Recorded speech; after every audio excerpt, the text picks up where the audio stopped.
Cerita dimulai dengan pemandangan indah di daerah terpencil di Amerika. Dulunya sepi banget, namun seiring berjalannya waktu dan investor yang berdatangan, kota ini mulai berkembang. Maddie adalah seorang wanita yang keluar dari rumahnya setelah mendengar suara mobil derek. Ternyata, ia menunggak membayar tagihan pajak, sehingga propertinya disita.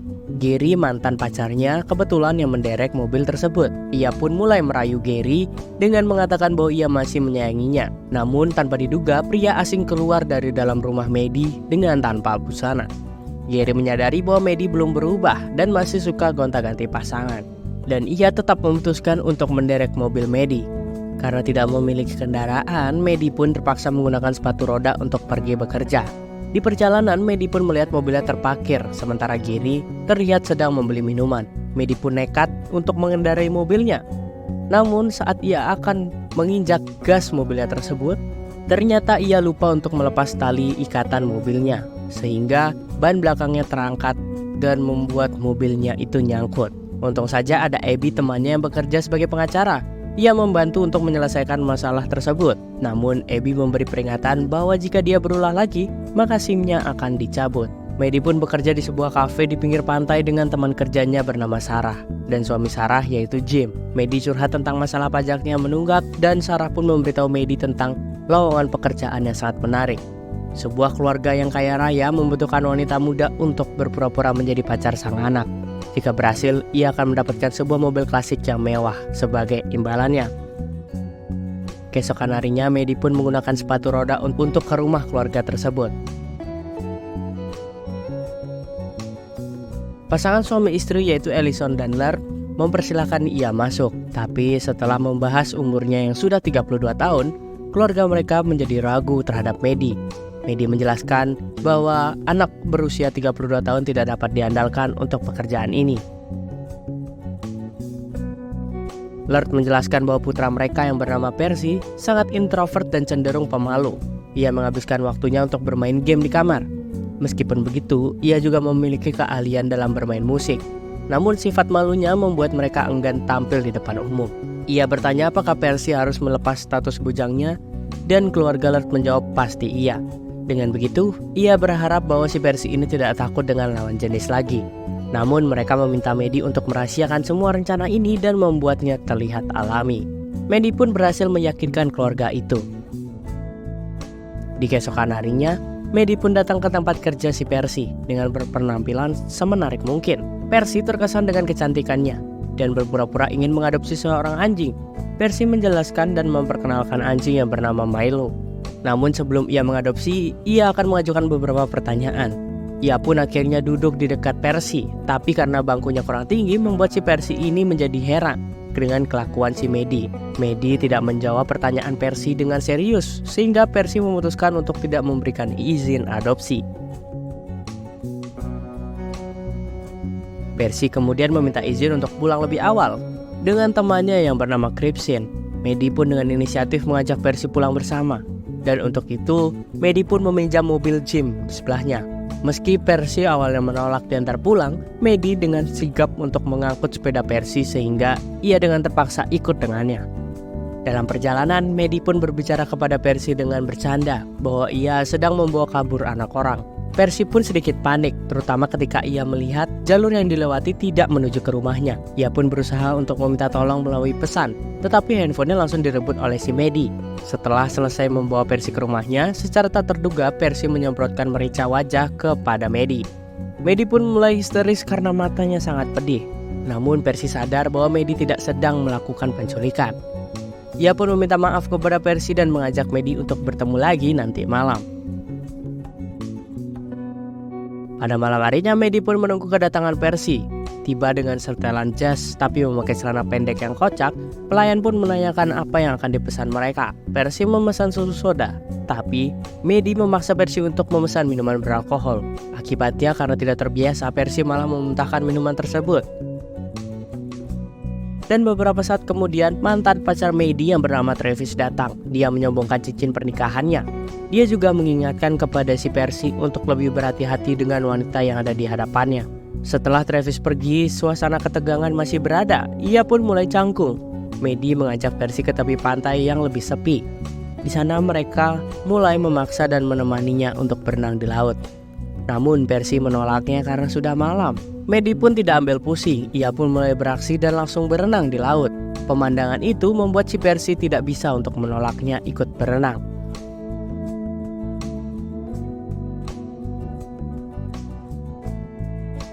Kemudian datanglah seorang pemuda mabuk yang datang dan membuat onar. Ia pun membuang semua pakaian Percy. Maddie pun tidak tinggal diam dan langsung menghajar mereka satu persatu hingga kapok. Kembali ke laut, ia pun mengajak Percy untuk bermain futsal di malam hari. Namun, ia menolaknya karena ia belum pernah begituan. Mendengar alasan tersebut, ia pun langsung bergegas pulang untuk menaiki mobil. Ia pun berniat untuk meninggalkan Percy di sana. Tapi karena handphone Percy ada di dalam mobil, Percy pun naik ke dalam depan mobil dan ia pun tidak membiarkan masuk ke dalam mobilnya. Maddie pun yang kesal langsung menancap gas sementara Percy masih tetap bertahan di depan. Masalah pun semakin besar ketika ia melanggar batas kecepatan dan dikejar oleh polisi. Takut akan SIM-nya dicabut, Maddie pun memacu mobilnya dengan kecepatan tinggi. Terkesan dengan aksi gila tersebut, Percy pun akhirnya setuju diajak bersembunyi di rumah Maddie. Maddie mencoba untuk menggoda Percy di sana dengan jogetan-jogetan mautnya. Namun saat aksi keduanya memanas, punggung Percy malah gatal. Setelah diperiksa ternyata Percy mengalami luka ruam di dalam kulitnya. Kegiatan ritual malam itu pun batal karena Maddie harus mengobati penyakit Percy gatal-gatal tersebut. Mereka pun kemudian berbicara tentang trauma masing-masing. Ayah kandung Maddie tak pernah pulang karena sudah menikah lagi dan ia pun tak pernah membalas suratnya. Maddie bertahan di rumah ini dan hampir tergusur karena mengalami tunggakan pajak. Sementara itu, Percy juga pernah mengalami bullying di teman kelasnya, sehingga akhirnya dia memutuskan untuk menjadi pendiam. Momen tersebut membuat keduanya semakin akrab, dan Percy pun mengajak Maddie untuk berkencan lagi keesokannya.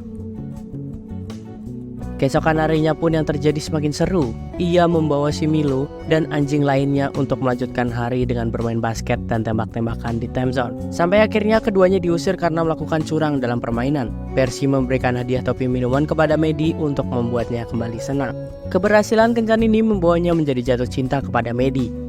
Dia dengan antusias mengajaknya kencan keesokan harinya lagi. Saat sore keesokan harinya dia pun bertemu dengan Jody, pengasuh Percy saat masih kecil. Jody mengancam akan bertindak jika Maddie menyakitinya. Namun Maddie dengan tegas mengatakan bahwa Percy bukan lagi urusannya, karena Percy sudah bukan anak-anak.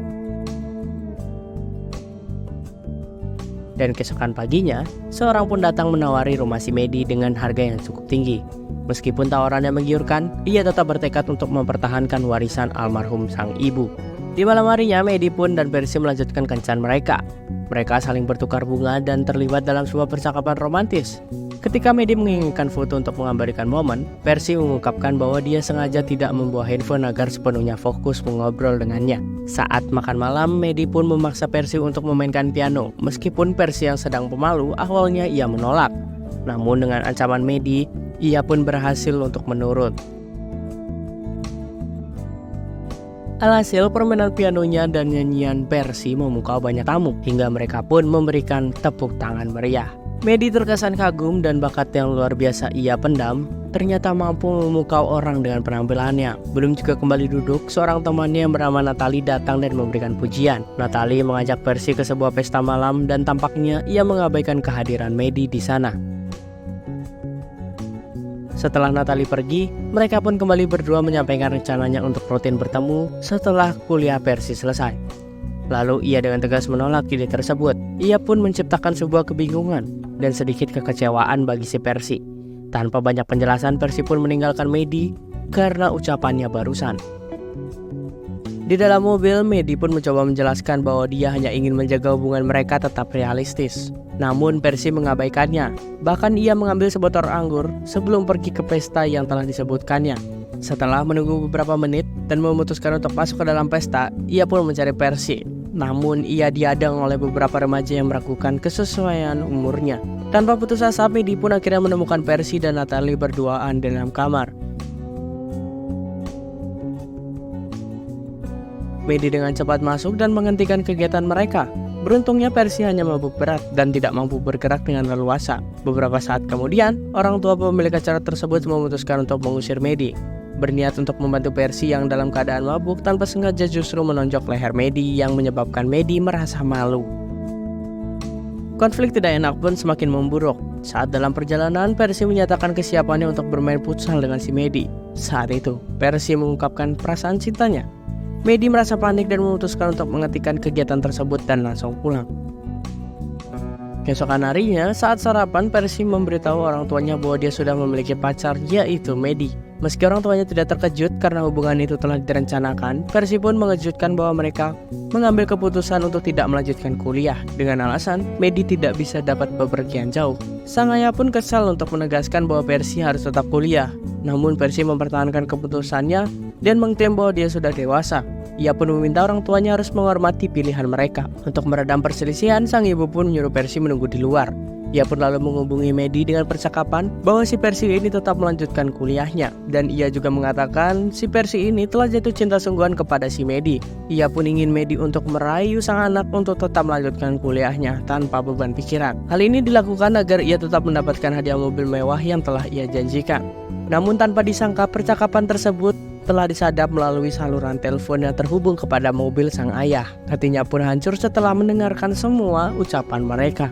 Ketika sedang makan siang, secara tiba-tiba ia pun datang ke rumah keluarga Percy. Namun HP Percy berbunyi dan ia terpaksa meninggalkan sejenak. Ternyata si Captain sudah menunggu di luar. Dan Percy pun lalu mendorong mobil hadiah untuk Maddie ke dalam hutan. Dia merusak semua mobil hadiah itu yang akan diberikan kepada Maddie dengan cara ekspresif. Ia mengekspresikan kekecewaannya kepada mobil hadiah yang akan diberikan kepada Maddie. Setelah insiden tersebut, ia pun kembali kepada Maddie dan meminta dia untuk jujur tentang motif sebenarnya ia mendekati Percy. Namun Maddie mencoba untuk mengalihkan perhatian dengan mengajaknya bermain futsal. Dan Percy pun mengiyakan ajakan tersebut. Namun permainan itu berakhir singkat ketika Percy muntah terlebih dahulu sebelum bola masuk ke gawang. Pada akhirnya Percy pun memutuskan untuk jujur dan mengakui bahwa dia merusak mobil hadiah si Maddie. Maddie menyadari bahwa Percy sudah mengetahui segalanya. Dalam percakapan itu, Maddie meminta maaf untuk mengungkapkan bahwa semua tindakannya dilakukan untuk mempertahankan rumahnya dan mendapatkan uang, sambil menyatakan pemahamannya dan menyampaikan bahwa si Maddie seharusnya tidak melakukan hal tersebut. Ia pun menunggu sang ayah pulang dan untuk meminta maaf. Percy menyarankan agar mencari kemajuan yang lebih besar di luar sana. Karena telah melakukan pertemuan penting dengan orang tuanya, Percy pun meminta pembebasan dan menunjukkan bahwa dirinya telah dewasa dan ia mampu mengurus dirinya sendiri. Orang tua Percy pun setuju dengan keputusannya dan Percy kembali pada kegiatan awalnya sebelum mengenal Maddie. Sementara itu, Maddie pun bekerja untuk mengumpulkan uang, bahkan kembali menarik taksi online meskipun atap mobilnya masih rusak. Beberapa bulan kemudian, ia pun berhasil mencapai target tabungan untuk melunasi utang-utangnya. Saat merayakan keberhasilannya bersama, ia mendapatkan kabar bahwa pasangannya itu akan pindah ke Florida setelah anaknya lahir karena disebabkan oleh harga rumah yang tinggi di daerah tersebut. Sarah menyarankan agar si Maddie juga mencari kebahagiaan di tempat lain, mengingat situasi di daerah tersebut sudah tidak kondusif.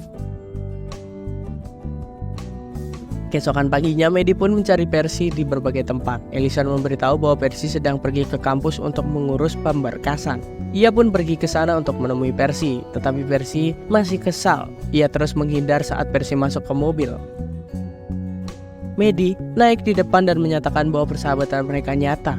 Namun, Percy tidak mendengarkannya dan terus mengendarai mobil hingga ke pantai. Kelakuan mereka membuat orang-orang heran dan akhirnya Maddie terbakar setelah menabrak pemanggangan. Percy pun segera menyelamatkan Maddie dan disinilah Maddie meminta maaf karena telah menyakiti perasaan Percy. Mereka kemudian berpelukan dan menikmati suasana sunset untuk menyatakan niatnya menjual rumahnya dan pergi ke California. Sementara Percy melanjutkan kuliah sesuai dengan keinginan sang ayah. Mereka membuat janji untuk tetap selamanya berteman. Dan film pun tamat.